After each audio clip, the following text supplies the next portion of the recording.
दोस्तों, पति ब्रह्मचारी की कहानी में जहां एक तरफ सूरज ने अपने दुश्मनों से बदला लेकर इंदौर में न्याय का नया दौर शुरू कर दिया होता है, वहीं दूसरी तरफ ईशा के हाथ लगने वाला होता है एक ऐसा सबूत जो आरव की मौत की पूरी सच्चाई से पर्दा उठा सकता है। और सबसे बड़ा सवाल यह है, क्या ईशा असली गुनहगार तक पहुंच पाएगी और क्या सूरज का दादा भाई वाला सच ईशा के सामने आ जाएगा? जी हां दोस्तों, कहानी शुरू होती है जब सूरज IAS की खोखली शान और वर्दी उतार फेंकता है और एक नई पहचान और एक नए रुतबे के साथ उभर कर सामने आता है। सूरज अब सूरज नहीं रहा, वह इंदौर के लोगों को न्याय दिलाने के लिए दादा भाई बन चुका होता है, जिसके नाम से हर गुनहगार थर थर कांपता है, फिर चाहे वह कोई गुंडा हो या पुलिस वाला। सिंपल शब्दों में कहें तो सूरज गुलाब सिंह के उस सिंहासन पर बैठा होता है जो बहुत टाइम से खाली था। फर्क सिर्फ इतना था कि गुलाब सिंह लोगों का हक छीनता था और दादा भाई लोगों को उनका हक और न्याय दिलाता था।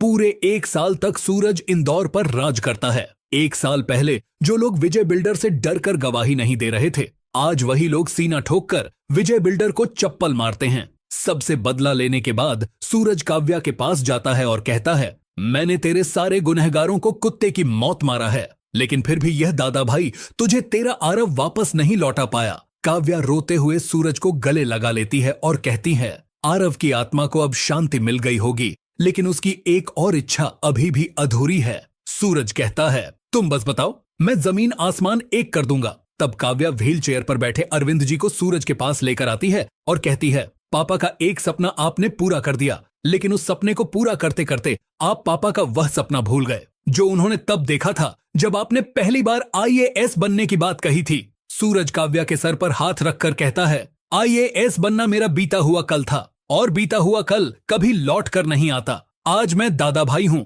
और शायद आने वाले कल में भी दादा भाई ही रहूंगा। सूरज की इसी जिद को ललकारने के लिए IPS ईशा सिंह इंदौर में कदम रख चुकी होती है। एक तरफ ईशा जो कानून की रक्षक है और दूसरी तरफ दादा भाई जो कानून का भक्षक बन चुका है। आप किसको सपोर्ट करोगे? कमेंट करके जरूर बताना। इसी बीच सूरज को मिश्रा जी का फोन आता है।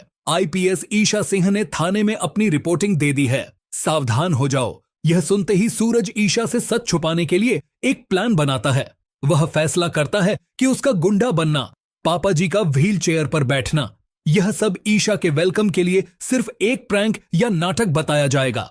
ईशा को सच का पता ना चले, इसलिए सूरज अपने आदमियों को ऑन ऑर्डर देता है, जैसे ही नई IPS थाने से बाहर निकले उन्हें उठाकर मेरे पास ले आना। सूरज के गुंडे ईशा को उठाकर सूरज के पास ले आते हैं। ईशा जैसे ही सूरज को दादा भाई के गेटअप में देखती है, वह शॉक हो जाती है, लेकिन अगले ही पल सूरज डांस करने लगता है। ईशा पर फूलों की बारिश होती है, ढोल नगाड़े बजते हैं और सूरज मुस्कुरा कर कहता है, आपके स्वागत में हमारा यह एक छोटा सा नाटक। ईशा बहुत खुश हो जाती है, लेकिन उसकी यह खुशी उसी वक्त खत्म हो जाती है जब वह इंदौर के नए IAS ऑफिसर का इंटरव्यू देख लेती है। अब शुरू होगा ईशा के सवालों और सूरज के डिफेंसिव जवाबों का महासंग्राम। दोस्तों, आपको क्या लगता है, सूरज ने दादा भाई बनकर सही किया या गलत? अगर आपको लगता है कि सूरज को दादा भाई नहीं बनना चाहिए था तो कमेंट करो, सूरज IAS ही अच्छा था, दादा भाई नहीं। और हाँ, वीडियो पसंद आई हो तो लाइक जरूर करें और चैनल को सब्सक्राइब करना बिल्कुल मत भूलिए। तो चलो दोस्तों, आने वाले एपिसोड की कहानी को अब जरा विस्तार से देखते हैं। दोस्तों, पति ब्रह्मचारी की कहानी में जहां एक तरफ सूरज ने अपने दुश्मनों से बदला लेकर इंदौर में न्याय का नया दौर शुरू कर दिया होता है, वहीं दूसरी तरफ ईशा के हाथ लगने वाला होता है एक ऐसा सबूत जो आरव की मौत की पूरी सच्चाई से पर्दा उठा सकता है। और सबसे बड़ा सवाल ये है, क्या ईशा असली गुनहगार तक पहुंच पाएगी और क्या सूरज का दादा भाई वाला सच ईशा के सामने आ जाएगा? जी हाँ दोस्तों, कहानी शुरू होती है जब सूरज IAS की खोखली शान और वर्दी उतार फेंकता है और एक नई पहचान के साथ उभर कर सामने आता है। अब वो सिर्फ सूरज नहीं होता, इंदौर का दादा भाई बन चुका होता है, जिसके नाम से हर गुंडा, हर करप्ट अधिकारी और हर लैंड माफिया कांप उठता है। साधारण शब्दों में कहें तो सूरज गुलाब सिंह के उस सिंहासन पर बैठ चुका होता है जो काफी अरसे से खाली पड़ा था। लेकिन फर्क सिर्फ इतना था, गुलाब सिंह लोगों का हक छीनता था और दादा भाई लोगों को उनका हक वापस दिलाता था। आरव की मौत ने सूरज को अंदर से बदल दिया था। उसने महादेव के सामने कसम खाई थी, जब तक आरव के कातिलों को सजा नहीं दिलवा दूंगा तब तक चैन की सांस नहीं लूंगा। इसी कसम के साथ दादा भाई की जंग शुरू होती है। सबसे पहले सूरज उन करप्ट मिनिस्टर्स की लिस्ट बनाता है जो गरीबों की जमीनें हड़प कर बिल्डर माफिया के साथ मिले हुए होते हैं। एक रात इंदौर के बाहर एक अवैध लैंड डील चल रही होती है। मिनिस्टर के आदमी रजिस्ट्री के पेपर्स पर जबरदस्ती साइन करवाने की कोशिश कर रहे होते हैं। तभी अचानक पूरी जगह की लाइट्स बंद हो जाती है, हर तरफ सन्नाटा छा जाता है और अंधेरे में सिर्फ एक आवाज गूंजती है, आज के बाद किसी गरीब का हक छीनने की हिम्मत मत करना। अगले ही पल दादा भाई अपने आदमियों के साथ वहां पहुंच जाता है। बिल्डर के गुंडे अटैक करते हैं, लेकिन कुछ ही मिनटों में सब जमीन पर पड़े होते हैं। सूरज सारे फर्जी डॉक्यूमेंट्स जला देता है और गरीब किसानों को उनकी असली रजिस्ट्री वापस दे देता है।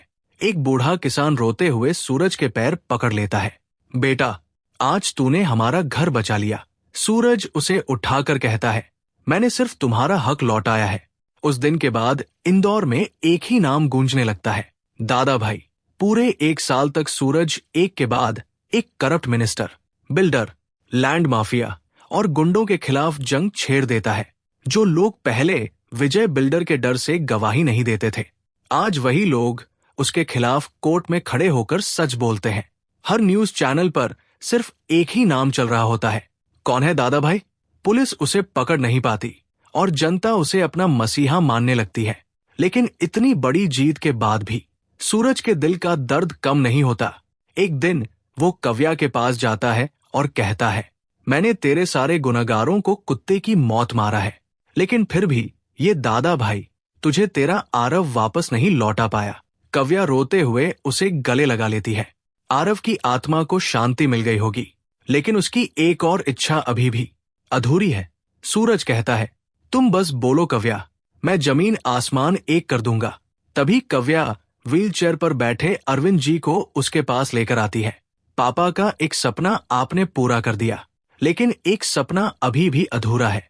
वो सपना जो उन्होंने तब देखा था जब आपने पहली बार आईएएस बनने की बात कही थी। सूरज कुछ पल चुप रहता है, फिर धीरे से कहता है, आईएएस बनना मेरा बीता हुआ कल था और बीता हुआ कल कभी लौट कर नहीं आता। आज मैं दादा भाई हूं और शायद आने वाले कल में भी दादा भाई रहूंगा। लेकिन सूरज को बिल्कुल अंदाजा नहीं होता कि सिर्फ कुछ ही दिनों में एक ऐसी शख्सियत इंदौर लौटने वाली है जिसके सामने उसका हर झूठ, हर राज और हर सच खतरे में पड़ने वाला है। आईपीएस ईशा सिंह। दोस्तों, एक पूरा साल बीत चुका होता है। एक तरफ इंदौर का दादा भाई बनकर सूरज करप्शन और लैंड माफिया के खिलाफ जंग लड़ रहा होता है, वहीं दूसरी तरफ ईशा अपनी आईपीएस ट्रेनिंग पूरी करके अपने घर लौटने वाली होती है। जैसे ही सूरज को पता चलता है कि ईशा इंदौर वापस आ रही है, उसके चेहरे पर एक हल्की सी मुस्कान आ जाती है। वो दिल ही दिल में कहता है, ईशा जी को मेरी सच्चाई का पता नहीं चलना चाहिए जब तक आरव के असली कातिल सामने नहीं आ जाते। फिर सूरज पूरे घर वालों को हॉल में बुलाता है। काव्या, दाइमा, अरविंद जी और घर के सभी लोग वहां मौजूद होते हैं। सूरज कहता है, कल ईशा जी 1 साल बाद घर लौट रही है। उनका वेलकम इतना ग्रैंड होगा कि वो कभी भूल नहीं पाएंगी। सभी लोग खुश हो जाते हैं। पूरा घर फूलों और लाइट से सजा दिया जाता है। ढोल, बैंड, डेकोरेशन, हर चीज की तैयारी शुरू हो जाती है। लेकिन तभी काव्या उदास होकर आरव की तस्वीर की तरफ देखने लगती है। वो धीरे से अपनी मांग में सिंदूर भर लेती है और गले में मंगलसूत्र पहन लेती है। ये देखकर दाइमा गुस्से में उसके पास आती है। काव्या, ये क्या कर रही हो? जिसका पति इस दुनिया में नहीं रहा, वो झूठी सुहागन बनकर क्यों बैठी है? दाइमा की बात सुनकर काव्या की आंखों से आंसू निकल पड़ते हैं। वो रोते हुए कहती है, दाइमा, मैं जानती हूं कि आरव अब इस दुनिया में नहीं है, लेकिन अगर ईशा भाभी ने मुझे इस हालत में देख लिया तो वो सब समझ जाएंगी। मैं उन्हें इतना बड़ा दुख नहीं दे सकती। बस कुछ दिन और, जब तक सूरज भैया सही समय न समझ ले। दाइमा भी रो पड़ती है और चुपचाप काव्या को गले लगा लेती है। उधर सूरज अपने आदमियों को एक सीक्रेट ऑर्डर देता है। जैसे ही आईपीएस ईशा सिंह एयरपोर्ट से निकले, उन्हें सीधे मेरे फार्म हाउस ले आना। सभी आदमी हैरान होकर पूछते हैं, बॉस, किडनैपिंग? सूरज मुस्कुरा देता है। किडनैपिंग नहीं, सरप्राइज। अगले दिन आईपीएस ईशा सिंह पूरे कॉन्फिडेंस के साथ इंदौर पहुंचती है। पुलिस डिपार्टमेंट के अधिकारी उनका स्वागत करते हैं। मीडिया उनकी तस्वीरें लेता है। ईशा के दिल में सिर्फ एक ही खुशी होती है, आज 1 साल बाद सूरज से मिलूंगी। लेकिन जैसे ही वो अपनी गाड़ी में बैठती है, अचानक कुछ गाड़ियां उनका रास्ता रोक लेती है। कुछ मास्क पहने लोग बाहर निकलते हैं और पल भर में ईशा को उठाकर एक दूसरी गाड़ी में बिठा देते हैं। ईशा गुस्से में चिल्लाती है, कौन हो तुम लोग? जानते हो मैं आईपीएस ऑफिसर हूं। लेकिन कोई जवाब नहीं देता। थोड़ी देर बाद गाड़ी एक बड़े फार्म हाउस के सामने रुकती है। जैसे ही ईशा अंदर जाती है, उसके सामने दादा भाई वाले गेटअप में सूरज खड़ा होता है। ब्लैक कुर्ता, हैवी दाढ़ी, काला चश्मा और उसके आसपास हथियार लिए आदमी। ईशा शॉक हो जाती है। सूरज, ये सब क्या है? इतने में अचानक ढोल बजना शुरू हो जाता है। फूलों की बारिश होने लगती है। पूरा घर तालियां बजाता है। सूरज जोर जोर से डांस करने लगता है।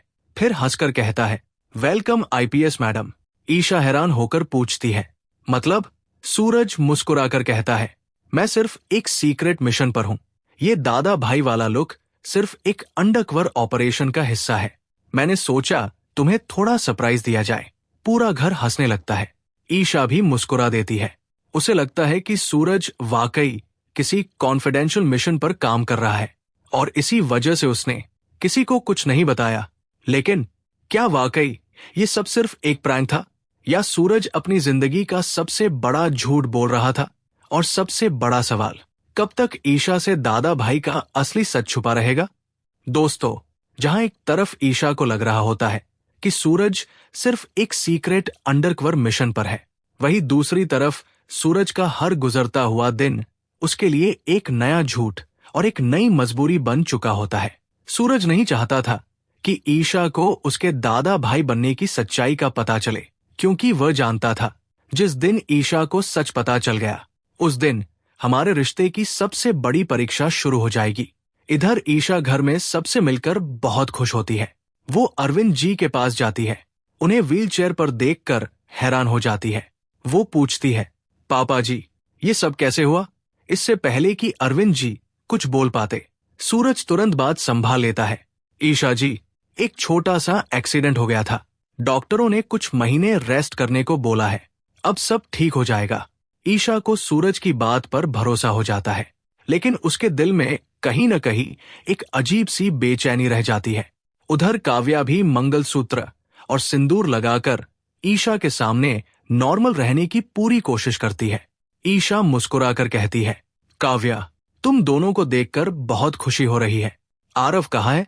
वो नजर नहीं आ रहा। ये सवाल सुनते ही काव्या के चेहरे की मुस्कान एक पल में गायब हो जाती है।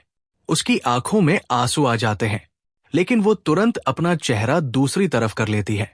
सूरज फौरन बोल पड़ता है, आरव एक इंपॉर्टेंट प्रोजेक्ट के सिलसिले में बाहर गया हुआ है, जल्दी ही आ जाएगा। ईशा को थोड़ा अजीब लगता है, लेकिन वो फिर भी ज्यादा सवाल नहीं करती।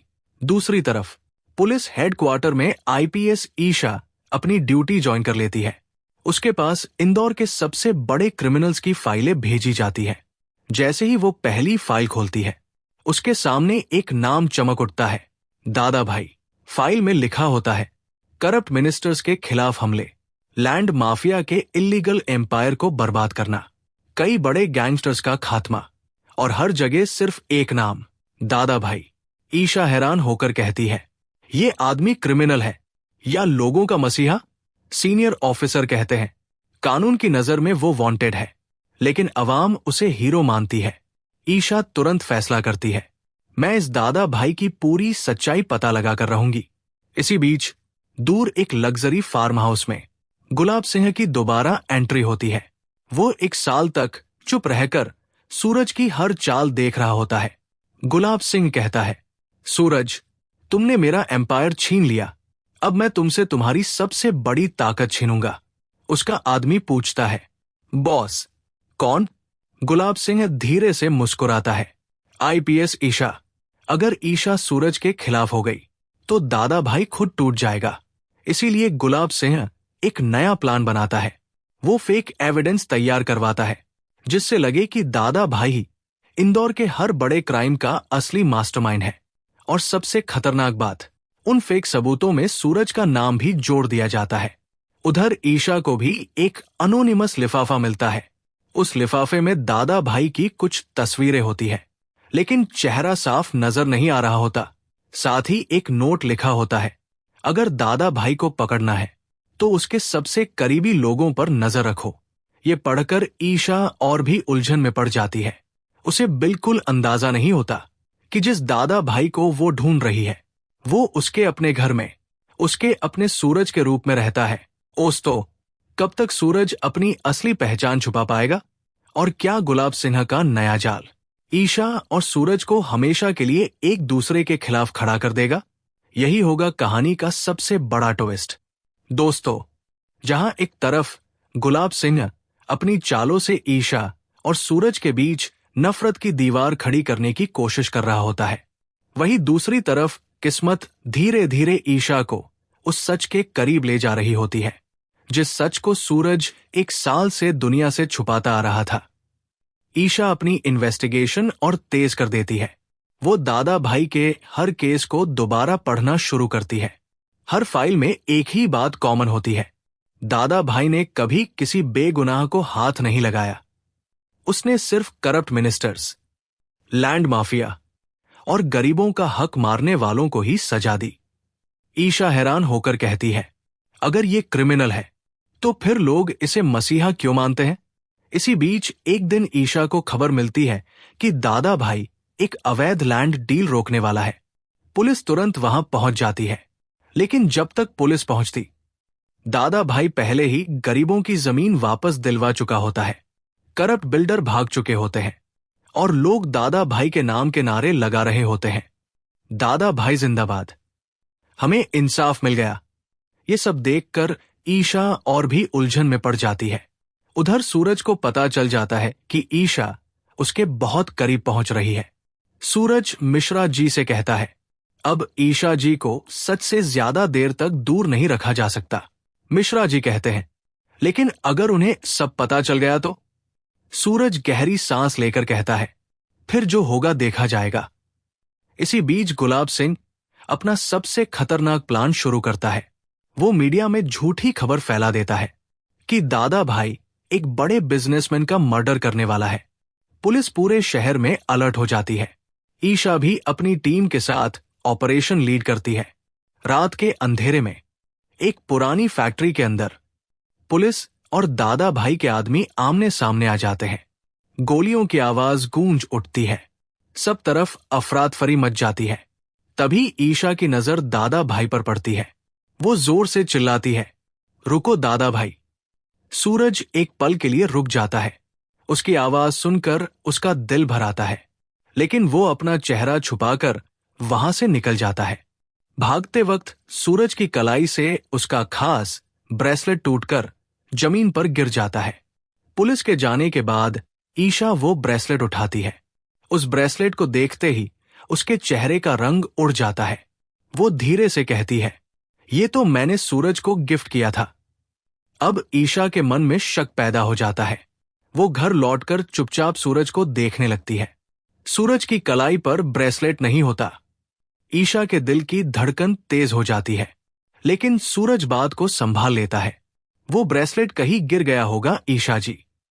ईशा कुछ नहीं कहती, पर उसके मन में सवालों का तूफान उठ चुका होता है। उधर गुलाब सिंह दूर बैठकर सब देख रहा होता है। वो मुस्कुरा कर कहता है, अब शक पैदा हो चुका है, बस एक और धक्का और ईशा खुद सूरज के खिलाफ खड़ी हो जाएगी। लेकिन गुलाब सिंह ये नहीं जानता था कि झूठ कितना भी बड़ा क्यों न हो, एक ना एक दिन सच उसके सामने जरूर आ ही जाता है। और दोस्तों, क्या अगले ही पल ईशा के सामने दादा भाई का असली चेहरा आ जाएगा? क्या सूरज अपनी जिंदगी का सबसे बड़ा सच ईशा से छुपा पाएगा, या फिर गुलाब सिंह की साजिश उसकी पूरी दुनिया उजाड़ देगी?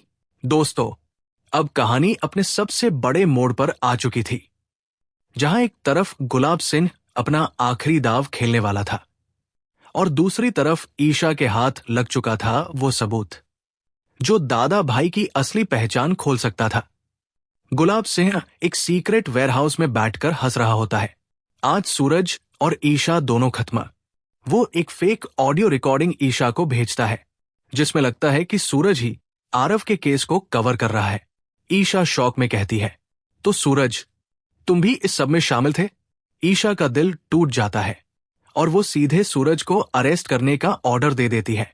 रात का सीन, पुरानी फैक्ट्री, पुलिस फोर्स चारों तरफ, और बीच में खड़ा होता है सूरज दादा। ईशा गन तान लेती है। रुको सूरज, अब और नहीं। सूरज धीरे से कहता है, ईशा, तुम गलत समझ रही हो। ईशा चिल्लाती है, मैंने सब प्रूफ देख लिए हैं। सूरज एक पल चुप होता है और फिर धीरे से कहता है, तो आज सच सुनी लो। सूरज अपना फोन ऑन करता है और एक लाइव रिकॉर्डेड वीडियो प्ले होती है, जिसमें साफ दिख रहा होता है गुलाब सिंह का आदमी आरव को मारने का ऑर्डर देता है और पूरा मर्डर प्लान पहले से सेट था। ईशा के हाथ से गन ढीली पड़ जाती है। ये सब गुलाब सिंह ने किया था। सूरज कहता है, मैं गुनहगार बन गया, लेकिन अपनी मर्जी से नहीं। मैं सिस्टम तोड़ रहा था, क्योंकि सिस्टम ने मुझे मजबूर किया। अचानक गुलाब सिंह वहां आ जाता है। बहुत देर कर दी सूरज। फाइट शुरू होती है। सूरज और गुलाब सिंह का ब्रूटल टकराव। पुलिस बैकअप आ जाता है। ईशा कमान देती है, अरेस्ट हिम नाउ। आखिरकार गुलाब सिंह पकड़ा जाता है। ईशा का पूरा गुस्सा टूट जाता है। वो सूरज के पास जाती है, तुमने मुझे इतना बड़ा सच क्यों नहीं बताया? सूरज धीरे से कहता है, अगर मैं तुम्हें बता देता तो तुम टूट जाती ईशा। मैं तुम्हें बचाना चाहता था। ईशा की आंखों में आंसू आ जाते हैं। वो सूरज को गले लगा लेती है। कोर्ट में सब सबूत पेश होते हैं। गुलाब सिंह को लाइफ इंप्रिजनमेंट मिलती है। मिनिस्टर एक्सपोज हो जाता है। आरव केस ऑफिशियली सॉल्व हो जाता है। आरव मेमोरियल स्कूल फिर से खुलता है। बच्चे खेल रहे होते हैं। सूरज और ईशा साथ खड़े होते हैं। सूरज कहता है, मैं दादा भाई था, पर आज मैं सिर्फ सूरज हूं। ईशा स्माइल करती है, और मैं तुम्हारी ईशा।